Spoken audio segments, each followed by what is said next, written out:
আসসালামু আলাইকুম, আমি আরাফাত আমিন। আজকে কথা বলবো ব্রাজিল ভার্সেস চিলি ম্যাচ নিয়ে। তো ব্রাজিল কিন্তু এইবার ওয়ার্ল্ড কাপ কোয়ালিফায়ারে ঢুকতে থাকা একটি টিম। এই এই ওয়ার্ল্ড কাপ কোয়ালিফায়ারের মধ্যে অনেকগুলা ম্যানেজার চেঞ্জ হয়েছে। তো লাস্ট পর্যন্ত ব্রাজিল কিন্তু কার্লো আনচেলত্তির জন্য ওয়েট করেছে এবং কার্লো আনচেলত্তি জয়েন করেছে। জয়েন করার পর হয়তোবা একটা ম্যানেজার জয়েন করার পর সাথে সাথে অনেক বেশি চেঞ্জ মানে হয় না, এই মোটামুটি একটা চেঞ্জ হয়, কিন্তু কার্লো অ্যানচেলত্তি কিন্তু এই 4টা ম্যাচে কিন্তু বুঝিয়ে দিয়েছে কার্লো অ্যানচেলত্তি কেন one of the top manager in the world. আজকের ম্যাচে কিন্তু ব্রাজিল একটা এক্সপেরিমেন্ট করে নেমেছে। তাদের যেই মেইন প্লেয়ার গুলা ছিল তাদের রেস্ট দিয়ে আপনার ভিনিসিয়াস জুনিয়রকে আপনার এখানে স্কোয়াডে রাখা হয়নি। মিলিটাও আপনার পুরোপুরি ফিট ছিল, তারপর স্কোয়াডে রাখা হয়নি। কার্লো অ্যানচেলত্তি একটু তার বেঞ্চ বাজিয়ে দেখতে চেয়েছে, নতুন প্লেয়ারদের বাজিয়ে দেখতে চেয়েছে।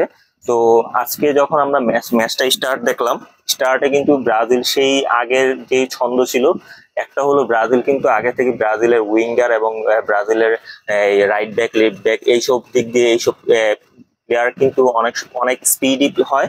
বিশেষ করে এটা বাই নেচার, কত ব্রাজিল যত দিন ধরে মানে ফুটবল খেলছে এটা আমরা দেখে দেখে আসতেছি। বাই ন্যাচারালি ওরা মানে স্পিড দিক দিয়ে এবং ড্রিবলিং দিক দিয়ে অনেক স্ট্রং থাকে। তো আজকের ম্যাচে যেটা দেখেছি, একটা সিঙ্কিং দেখেছি আপনার মিডফিল্ডের সাথে আপনার রাইট ব্যাক লেফট ব্যাকের একটা সিঙ্কিং দেখেছি। আপনার মিডফিল্ড হেল্প করতেছে আপনার, মানে প্ল্যানটা ছিল এরকম, আপনার রাইট ব্যাক থেকে ওয়েসলি আস্তে আস্তে বল মেক করে করে উপরে উঠবে এবং লেফট ব্যাক থেকে অ্যালেক্সান্দ্রো বল মেক করে করে রাফিনা এবং মার্টিনেলির সাথে, এবং মাঝে যদি গুমারেস আছে, একটা বল পাসিং করতে করতে অ্যালেক্সান্দ্রো সামনে পৌঁছে যাবে এবং হেল্প করবে কে এখানে, এই পাশে আছে ব্রুনো গুমারেস আর ওই পাশে ক্যাসিমিরো। তো এই মিডফিল্ড দুইটা মানে ব্রাজিল তো খেলেছে 4-2-3-1 ফরমেশনে। তো দুইটা মিডফিল্ডার ছিল যারা ব্রুনো গুমারেস এবং কাসিমিরো, ওরা দুইজন আপনার বল মেক করতে হেল্প করেছে এবং অ্যালেক্সান্দ্রো এবং ওয়েসলি দুই পাশ দিয়ে আপনার এই মার্টিনেলির সাথে এবং এই পাশ দিয়ে এবং ওই পাশ দিয়ে হলো আপনার রাফিনা তো অ্যাটাকিং মিডে খেলেছে, ওই পাশ দিয়ে হলো এস্তেবাওর সাথে একটা কম্বিনেশন তৈরি করে দুই পাশ দিয়ে প্রচুর পরিমাণ অ্যাটাক করেছে এবং যেটা ব্রাজিল মানে সবসময় করে থাকে। তো ব্রাজিলের যেই আগের ছন্দের ইগুলো ছিল এটা কিন্তু আজকের ম্যাচে অনেকটাই ফুটে উঠেছে। এবং কার্লো অ্যানচেলত্তিকে আমরা যেটা বলি মাস্টার অফ সাব, কারণ আমরা রিয়াল মাদ্রিদে অনেকবার দেখেছি রিয়াল মাদ্রিদ অনেকবার গোল খেয়ে পিছিয়ে পড়েছে, কিন্তু কার্লো অ্যানচেলত্তি যে সাব গুলা করে এগুলা কিন্তু আপনার খুব এফেক্টিভ হয়। যেমন আজকের ম্যাচে যদি বলি, ব্রাজিল কিন্তু প্রচুর পরিমাণ অ্যাটাক করেছে ফার্স্ট হাফে এবং সেকেন্ড হাফও, কিন্তু আপনার গোল বের করতে পারছিল না। বারের সামনে যে বল শুট করতেছে কিন্তু গোল বের করতে পারতেছিল না।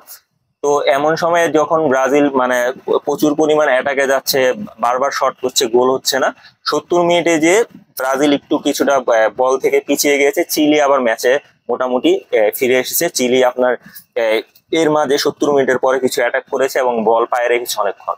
যখন কার্লো আনচেলত্তি জিনিসটা ফলো করলো, তারপরে কার্লো আনচেলত্তি কি করলো, আপনার দুইটা সাব করালো। একটা হলো লুকাস পাকেতাকে নামালো আর একটা হলো আপনার লুইস হ্যান্ড্রিককে নামালো। তো লুইস হ্যান্ড্রিক পুরো ম্যাচের মানে চেহারাই পাল্টিয়ে দিয়েছে। লুইস হ্যান্ড্রিক আপনার কোথায় দেখা যায়নি, আপনার ড্রিবলিং করেছে চারটাই 100% মানে সাকসেসফুলি ড্রিবলিং করেছে চারটা। স্পিড বলেন, পাস বলেন এবং বল ক্লিয়ারেন্স বলেন, পুরো মাঠ জুড়ে লুইস হ্যান্ড্রিক খেলেছে। এবং লুকাস পাকেতা মাত্র 39 সেকেন্ড সময় নিয়েছে মাঠে নামার পর, সাব হওয়ার পর গোল পেতে। তো যার কারণে কিন্তু কার্লো অ্যানচেলত্তিকে এই মাস্টার অফ সাব বলে থাকি আমরা। তো এই দুইটা সাবই কিন্তু ম্যাচের মোড় ঘুরিয়ে দেয়, যার কারণে ব্রাজিলের স্কোরটা 1-0 থেকে 3-0-তে পৌঁছায়। এবং এই এখন প্লেয়ার টু ওয়াচ বর্তমানে যদি বলে থাকি, লুইস হ্যান্ড্রিক ওর এই প্লেইং স্টাইল এবং যেভাবে মানে খেললো, ও ব্রাজিলের জন্য একটা বড় এক্সপেক্ট হতে যাচ্ছে ওয়ার্ল্ড কাপের জন্য।